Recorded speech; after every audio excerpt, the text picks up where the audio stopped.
দীর্ঘদিনের অভিযোগ, অসংখ্য অসন্তোষ আর নানামুখী অনিয়মে জর্জরিত দেশের স্বাস্থ্য খাত। সেই কাঠামোতেই এবার আসছে বড় ধরনের সার্জারি। ওষুধ কোম্পানির হস্তক্ষেপ ঠেকানো থেকে শুরু করে দরিদ্রদের জন্য বিনামূল্যে চিকিৎসা নিশ্চিত করা, সব মিলিয়ে সুপারিশ করা হয়েছে একগুচ্ছ যুগান্তকারী পরিবর্তনের। জাতীয় অধ্যাপক ডক্টর এ.কে আজাদ খানের নেতৃত্বে গঠিত স্বাস্থ্য বিষয়ক সংস্কার কমিশন সোমবার প্রধান উপদেষ্টা ডক্টর মোহাম্মদ ইউনূসের হাতে জমা দিয়েছেন তাদের পূর্ণাঙ্গ প্রতিবেদন। এরপর এক সংবাদ সম্মেলনে জানানো হয় কমিশনের সুপারিশের বিস্তারিত।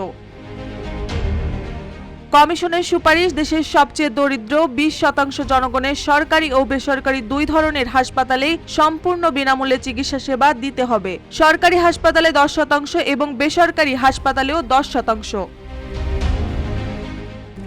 RICL TMX, যুগের পর যুগ স্থাপনা থাকে মজবুত।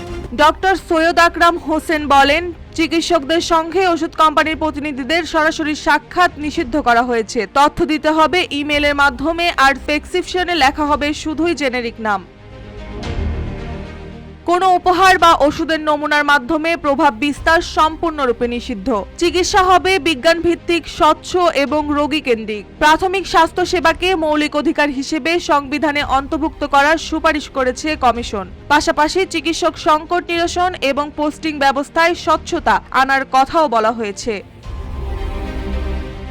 ডক্টর মোহাম্মদ ইউনূস বলেন, স্বাস্থ্য খাতের সমস্যাগুলো অনেক পুরনো। কমিশনের বাস্তবায়নযোগ্য সুপারিশগুলো দ্রুত কার্যকর করতে হবে।